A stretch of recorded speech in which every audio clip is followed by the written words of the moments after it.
ऊर्जा के स्रोत, इसमें दो शब्द हैं, एक ऊर्जा और दूसरा स्रोत।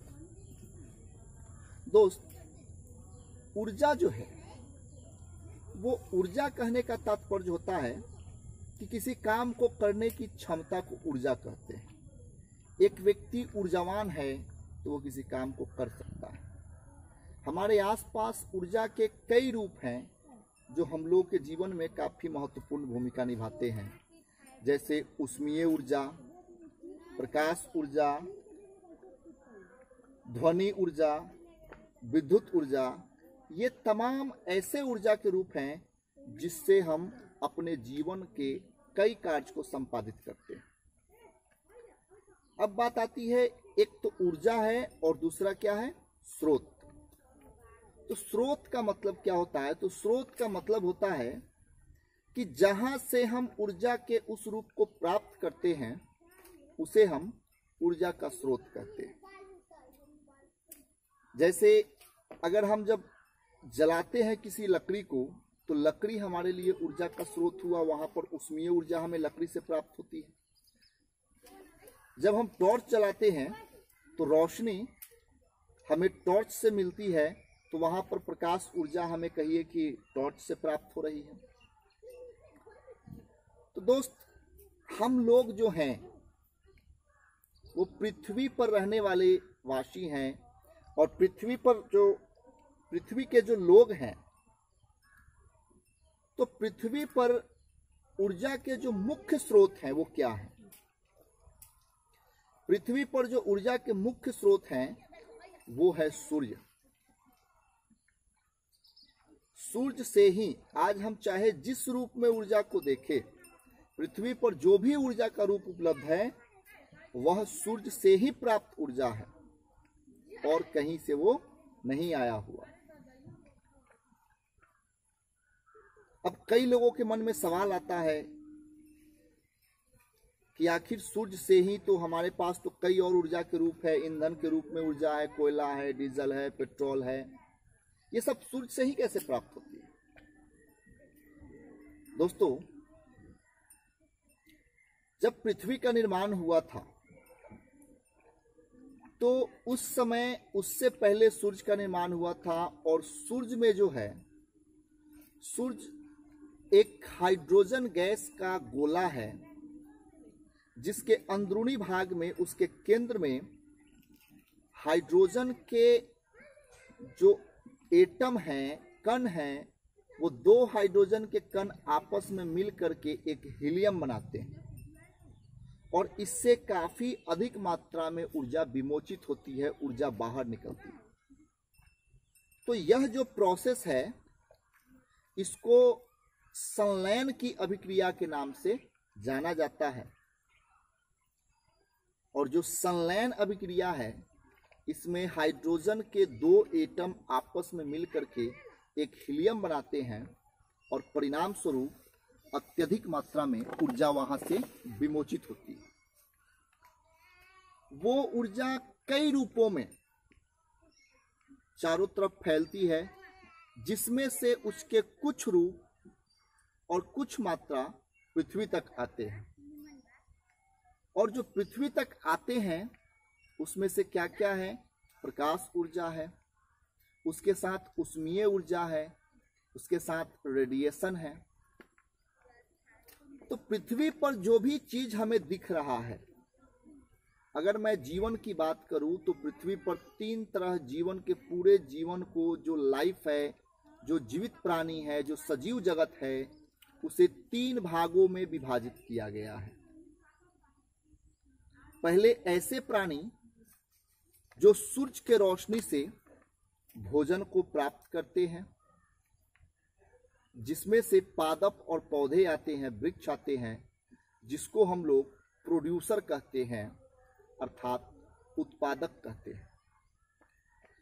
पौधों में एक विशिष्ट गुण होता है जिससे वो सूर्य की रोशनी प्राप्त करता है, वातावरण से कार्बन डाइऑक्साइड लेता है, और जमीन से जो है वो तरल खनिज पदार्थ लेता है, और ले करके फोटोसिंथेसिस की प्रोसेस से, मीन्स प्रकाश संश्लेषण की अभिक्रिया से वो अपना भोजन बनाता है और उसी भोजन से पौधे का विकास होता है, उसमें फूल फल इत्यादि संचित होते हैं।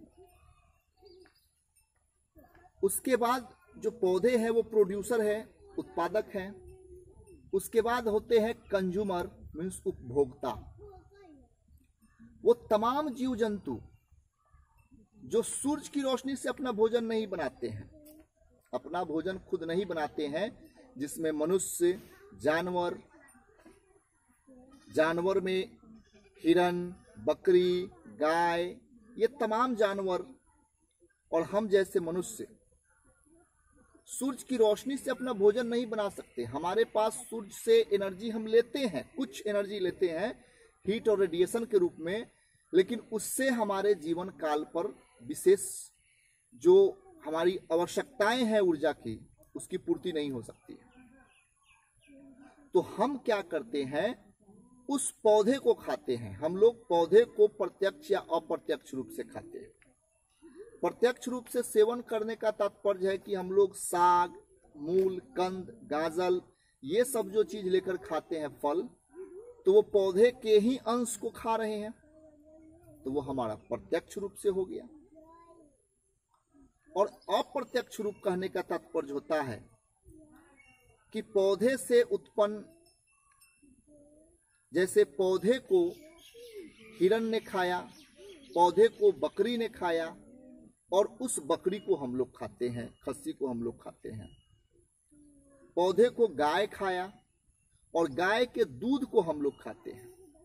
तो कहीं ना कहीं जो सूरज के पास एनर्जी थी, सूरज में एनर्जी कहाँ से आई थी, तो हाइड्रोजन के दो एटम जब आपस में मिलते हैं तो हीलियम बनते हैं, और वहां से जो ऊर्जा निकली वह ऊर्जा को पौधे ने अवशोषित किया। अब जब पौधे ने उस ऊर्जा को अवशोषित कर लिया तो पौधे में वो ऊर्जा आ गई। तो पौधों में जो ऊर्जा रहती है वह कार्बोहाइड्रेट के रूप में रहती है। दोस्त, यहां गौर करने वाली बात है, कार्बोहाइड्रेट के रूप में रहती है। कार्बोहाइड्रेट कहने का मतलब होता है कार्बन, हाइड्रोजन और ऑक्सीजन। इस तीनों के मिश्रण को हम लोग कार्बोहाइड्रेट कहते हैं। तो पौधे में, चाहे वो पौधे का फल हो या फिर उसके डाली हो या उसके पत्ते हो, उसमें कार्बन भी रहते हैं, हाइड्रोजन भी रहते हैं और ऑक्सीजन भी रहते हैं। संक्षिप्त में इन तीनों के मिश्रण को हम लोग कार्बोहाइड्रेट कहते हैं, और उसे हम लोग भोजन के रूप में लिए। तो पहले संलयन की अभिक्रिया से जो ऊर्जा विमोचित हुई सूरज में, वो पौधे में आया कार्बोहाइड्रेट के रूप में, उसमें फिक्स हो गया, अवस्थित हो गया। फिर उस पौधे को किसी जानवर ने खाया या किसी इंसान ने खाया, तो वो उस जानवर में या इंसान में चला गया। तो ये जो जानवर या इंसान हैं जो पौधे को प्रत्यक्ष या अप्रत्यक्ष रूप से खाते हैं, इन्हें हम लोग कंज्यूमर कहते हैं, या फिर यूं कह सकते हैं कि ये जो हमारे हैं उपभोक्ता है, जिसका भोग करते हैं। अब वो सूरज की ऊर्जा पौधे के माध्यम से मनुष्य या जानवर में आ गया। अब ये जो है लास्ट में जो तीसरा जीवित प्राणी है, उसको हम लोग विघटक कहते हैं, मीन्स माइक्रोब्स कहते हैं। माइक्रो ऑर्गेनिज्म जो होता है वो हमारे लिए डिफ्यूज का काम करता है, और वो विघटित करता है। कहने का सेंस है कि जब सड़ता है कोई भी बॉडी, चाहे कोई पौधा का सड़ना हो गया या किसी बॉडी का, जैसे कभी चूहा मर जाता है तो उसमें देखते होइएगा कीड़ा लग जाता है, वो सड़ जाता है। या जीवाश्म को सड़ते हुए आसानी से देखना है तो कभी किसी गोबर को देखिए। गोबर अगर किसी भी मवेशी का पड़ा हुआ है तो उसमें अपने आप कीड़ा उत्पन्न होता है। वो कीड़ा उसमें तब तक रहता है जब तक कि गोबर पूरा का पूरा खत्म नहीं हो जाए। कभी आपने ध्यान दिया है, जो मोरी होता है, नाला जिसको हम लोग कहते हैं, ड्रेनेज सिस्टम हमारे घर का, किसी कल कारखाने का, स्कूल का, जहाँ से पानी निकलती है, अगर कच्ची नाली हो जिसमें मिट्टी का हो तो उसमें बहुत सारे कीड़े मकोड़े उत्पन्न होते हैं, और वो कीड़ा उसमें तब तक रहता है जब तक नाली में कीचड़ है। वो उसका जो जीवन काल है वो पूरे नाली के कीचड़ को, या फिर कहीं गोबर है तो गोबर को वो खा जाएगा, और गोबर खत्म तो कीड़े का जीवन खत्म। उसको हम लोग विघटक कहते हैं। और विघटक जैसे ही किसी बॉडी को पूरा अलग अलग टुकड़ों में तोड़ दिया, खत्म कर दिया, तो बॉडी फिर से जो उसके एनर्जी थे वो वातावरण में घुल जाते हैं। दोस्तों, इसे हम लोग कहते हैं ऊर्जा संरक्षण का सिद्धांत। अर्थात ऊर्जा ना तो खत्म होती है, ना ही उत्पन्न होती है, एक रूप से दूसरे रूप में रूपांतरण होती है। तो संपूर्ण विश्व में हमारे जीवन में जितने भी ऊर्जा के रूप हमें दिख रहे हैं, जो हमारी मदद कर रही है प्रत्यक्ष या अप्रत्यक्ष रूप से, यह संपूर्ण ऊर्जा का मुख्य स्रोत जो है वो क्या है? सूर्य है। जैसे मैं एक छोटा सा एग्जाम्पल्स बतलाता हूं। जो मिठाई होते हैं उसके ऊर्जा के मुख्य स्रोत क्या होते हैं? गन्ना। गन्ना से रस निकलता है, उससे चीनी बनता है, और उससे नाना प्रकार के, कई प्रकार के, विभिन्न प्रकार के मिठाई बनते हैं। सब मिठाई का टेस्ट अलग अलग होता है, लेकिन उसके मुख्य स्रोत कौन से हैं? गन्ना ही मुख्य स्रोत है। तो वैसे ही ऊर्जा जिस रूप में भी हो, लेकिन उसके मुख्य स्रोत कौन से हुए? सूर्य हुए, क्योंकि वहीं से हमें ऊर्जा की प्राप्ति। एक सवाल मन में आता है, आखिर हमें ऊर्जा क्यों चाहिए? आखिर हमें ऊर्जा क्यों चाहिए? दोस्तों, हमें अपने जीवन में जीवित रहने के लिए, हमारे बॉडी में शरीर को संतुलित करने के लिए, जब हम कोई कार्य करते हैं तो उस कार्य को संपादित करने के लिए, हमारे शरीर का विकास होता है, तो शरीर के विकास के लिए हमें ऊर्जा की आवश्यकता पड़ती है। जीवित रहने के लिए, शरीर के विकास के लिए, किसी कार्य को संपादित करने के लिए हमें ऊर्जा की आवश्यकता होती है, तथा अपने समान मनुष्य का प्रजनन करने के लिए। हर जीवित प्राणी इन 4 प्रोसेस से गुजरते हैं। पहला तो अपना जीवन यापन करते हैं, दूसरा उनके शरीर का विकास होता है, तीसरा उनके द्वारा कोई कार्य संपादित होता है, और चौथा कि उनके द्वारा उनके जैसे व्यक्ति या फिर उनके जैसे संतान को जन्म दिया जाता है। ये संपूर्ण कार्य जो होता है एक किसी भी जीवित प्राणी के जीवन काल में होता है, जिसे हम लोग लाइफ साइकिल या फिर जीवन चक्र के नाम से जानते हैं। दोस्तों, तो जीवन चक्र को पूरा करने के लिए जो है हमें ऊर्जा की आवश्यकता होती है। अब बात यहाँ आती है कि ऊर्जा के विभिन्न रूप हैं। इसमें से कौन से रूप हमारे लिए अच्छे हैं, कौन से रूप हमारे लिए अच्छे नहीं हैं, लाभकारी नहीं है, और किस रूप पर हमें फोकस करना चाहिए। आज के दौर में आप महसूस करते होइएगा कि कोई भी संस्था, कोई भी ऑर्गेनाइजेशन, कोई भी इंस्टीट्यूट या कोई भी सरकार, गवर्नमेंट, कोई लीडर, जैसे ही उसे मौका मिलता है वो हमेशा अपना कार्य या चर्चा या फिर शोध केवल और केवल विद्युत ऊर्जा पे ही करते हैं। जब कभी मौका मिलता है तो कहीं सुनते होइएगा हमें बिजली चाहिए। तो विद्युत ऊर्जा ही आखिर इतना वांटेड क्यों है, इतना लोकप्रिय क्यों है? कभी आपने सोचा है? पूरे दुनिया में सभी देश के नागरिक, सभी देश के वैज्ञानिक, सभी देश के नेतागण, सभी देश के विचारक और थिंक टैंक, ये सब लोग अक्सर प्रायः हमेशा विद्युत ऊर्जा के उत्पादन, संरक्षण और उसके वितरण पर ही केवल चर्चा करते हैं। ऐसा क्यों? विद्युत ऊर्जा आदर्श ऊर्जा नहीं है, लेकिन इसके बावजूद भी सभी लोग केवल और केवल विद्युत ऊर्जा ही उत्पन्न करना चाहते हैं। तो इसके लिए जो सबसे महत्वपूर्ण तथ्य यह है कि आज के दौर में, आधुनिक युग में, हमें अपने जीवन को जीने के लिए, सरवाइव करने के लिए कई सारे ऊर्जा के रूप की आवश्यकता पड़ती है। जैसे खाना बनाना है तो हमें हीट ऊर्जा चाहिए, उष्मीय ऊर्जा चाहिए। हमें एक स्थान से दूसरे स्थान तक यात्रा करना है तो यांत्रिक ऊर्जा चाहिए। हमें अपने जीवन को जीवित रखना है तो उसके लिए कई सारे केमिकल ऊर्जा चाहिए, उसको रासायनिक ऊर्जा चाहिए। अपने जीवन को सुबह से लेकर शाम तक अगर एक दिन के लाइफ को ऑब्जर्व कीजिएगा, जैसे हम जब सुबह में उठते हैं तो सबसे पहले घर में जब अंधेरा होता है तो रोशनी जलाते हैं, चाहे बल्ब जलाए या फिर दीपक जलाए, तो हमें प्रकाश ऊर्जा चाहिए।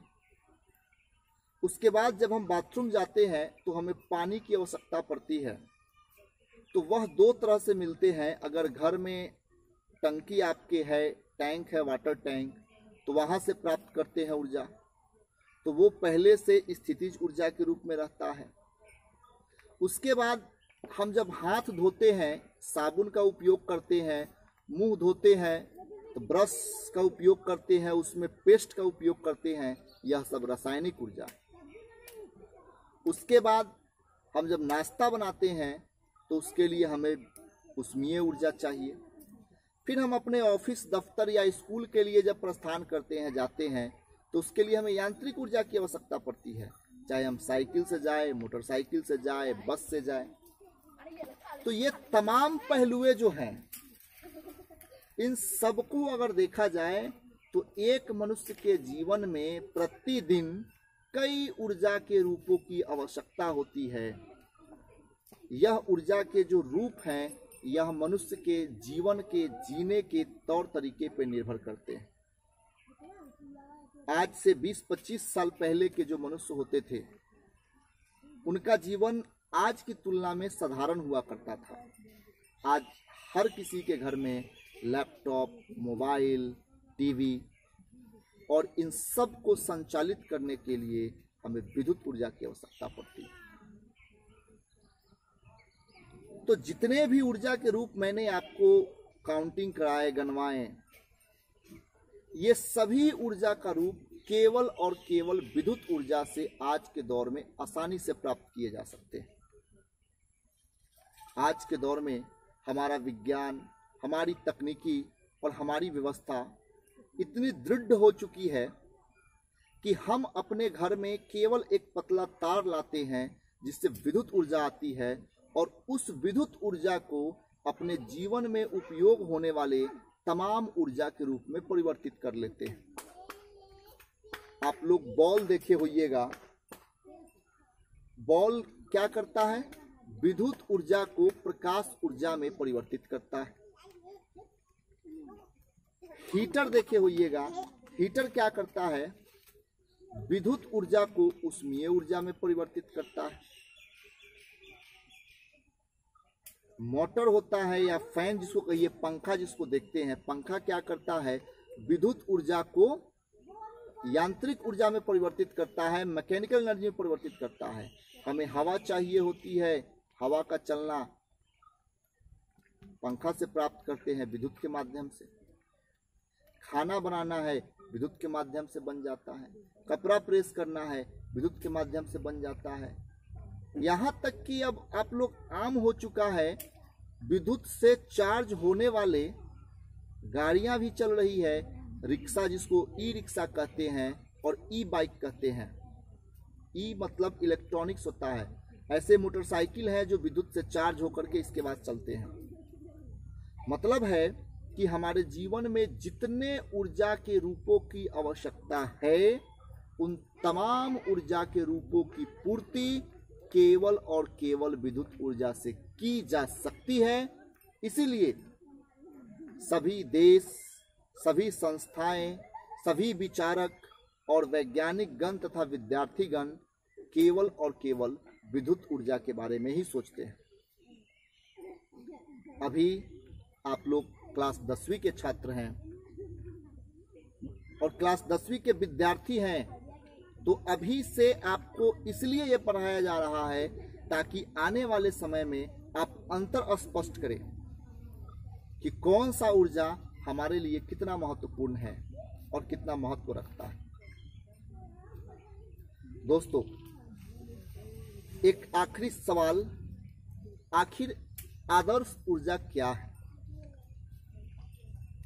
मैं आपको हाथ पर काउंटिंग कराऊंगा, इसको याद रखेंगे, लिख लेंगे या फिर ऐसे ही काउंटिंग करेंगे।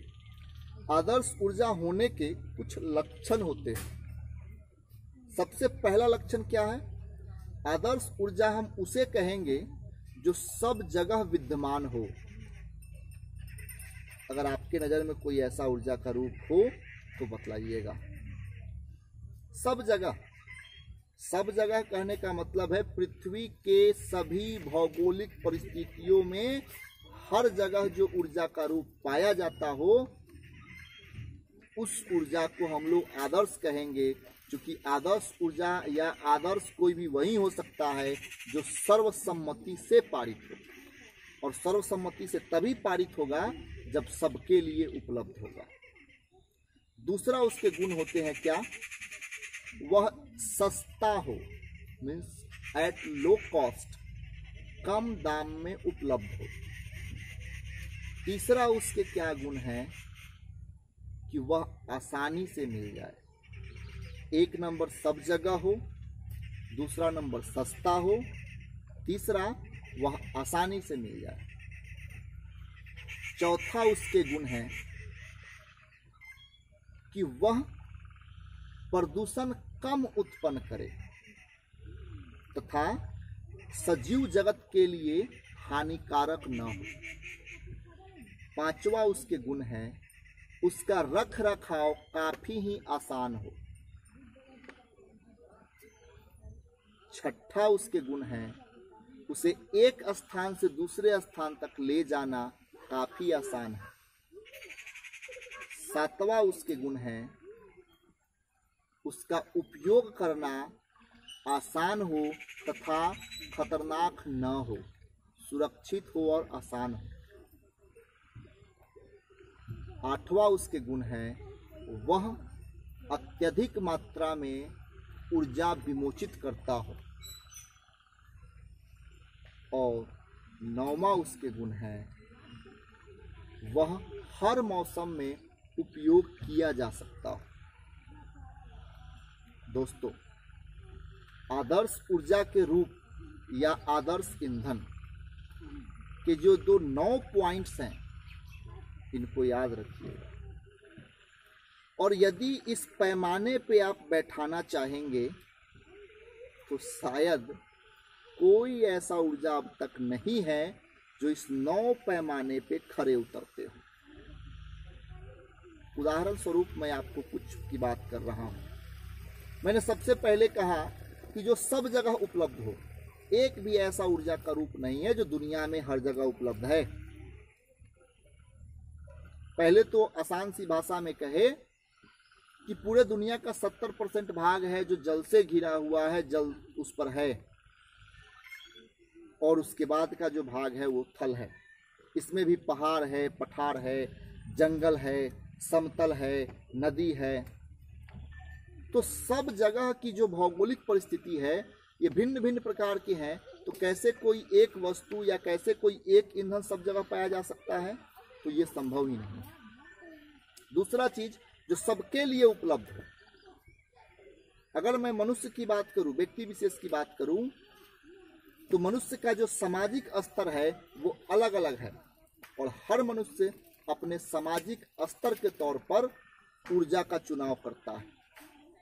उदाहरण स्वरूप अगर मैं सिंपल सी एक बात आपको कहूं, उदाहरण स्वरूप, या फिर आपको बिहार से दिल्ली जाना हो, तो हर मनुष्य अपने सामाजिक स्तर के तहत यात्रा का चुनाव करता है। जिसके पास पैसे होते हैं वो हवाई जहाज से जाते हैं, जिसके पास उससे कम पैसे होते हैं वो ट्रेन से जाते हैं, उसमें भी एसी बोगी से जाते हैं। जिसके पास उससे कम पैसे होते हैं वो स्लीपर क्लास से जाते हैं, द्वितीय श्रेणी में जाते हैं। जिसके पास सबसे कम पैसे होते हैं वो जनरल बोगी से जाते हैं। तो सामाजिक स्तर पर जो मनुष्यों का स्तर है, पैमाना है, उसी के हिसाब से मनुष्य अपना यात्रा वृत्तांत कहिए या फिर ऊर्जा का चुनाव करता है। तो ये कभी भी संभव हो ही नहीं सकता है कि एक ही ऊर्जा सबके द्वारा चुनी जाए, चाहे वो ऊर्जा कितना भी अच्छा क्यों ना हो। अर्थात मनुष्य अपने सामाजिक स्तर के हिसाब से ही किसी वस्तु का चुनाव करता है, चाहे वो ऊर्जा हो, यात्रा हो या किसी वस्तु को व्यक्ति विशेष कार्य के लिए खरीदा जाना हो। दोस्त, तो ये तीसरा पैमाना पर भी कोई ऊर्जा खरे नहीं उतरता है। चौथा होता है सस्ता होना। तो जो अच्छे ईंधन है वो सस्ता हो नहीं सकते, और जो सस्ते हैं वो अच्छा हो नहीं सकते। कारण क्या है? जिनकी उपस्थिति अत्यधिक है वो सस्ते हैं, लेकिन एक ही ऊर्जा अलग अलग स्थानों पर कहीं सस्ता है तो कहीं महंगा है। मैंने देखा है गांव में मुफ्त में लकड़ियां मिलती है, जंगलों में। गांव में उपले जो होते हैं, काऊ डग, जो गोबर के जो उपले बनते हैं गाय के या बैल के, वो मुफ्त में मिलती है। आप किसी का 2-4 ले लो, कोई फर्क नहीं पड़ता है। लेकिन शहर में 50 रुपए 100 रुपए के जोड़ा बिकते हैं, वो भी हुमाद करने के लिए पूजा पाठ में। तो एक ही गोबर के उपले जो गांव में फ्री है वहीं शहर में महंगा है। आप अगर खाड़ी देश की बात करोगे, दुबई हो गया, कतर हो गया, ईरान हो गया, तो वहां पे डीजल पेट्रोल फ्री में मिलता है, मीन्स काफी कम दामों में मिलती है। वहां की छोड़ दो, अपने यहाँ की बात कर लो। आप ग्रामीण एरिया में या किसी व्यक्ति विशेष के घर पे चले जाओ, उसके पास अगर चापाकल है तो आप 2-4 लोटा पानी निकाल लो, भर लो, कोई फर्क नहीं पड़ने वाला है। लेकिन वही पानी अगर आप किसी मॉल में जाते हैं, किसी सिनेमा हॉल में जाते हैं, रेलवे से यात्रा करते हैं, तो वहां पर आपको पैसे देने होंगे, और वो भी कम नहीं है। नियर अबाउट 20 रुपीज पर बोतल इन इंडिया। लगभग 20 रुपए प्रति लीटर के दर से पानी उपलब्ध हो पाते हैं। तो कोई चीज एक दाम में हो, यूनिफॉर्म हो, ये सोचना भी बेकार है। मैं इसी संवाद के साथ इस वीडियो का समापन करता हूं। फिर मैं अगले वीडियो में इस पर चर्चा करूंगा। हमारे साथ बने रहे। Carry on.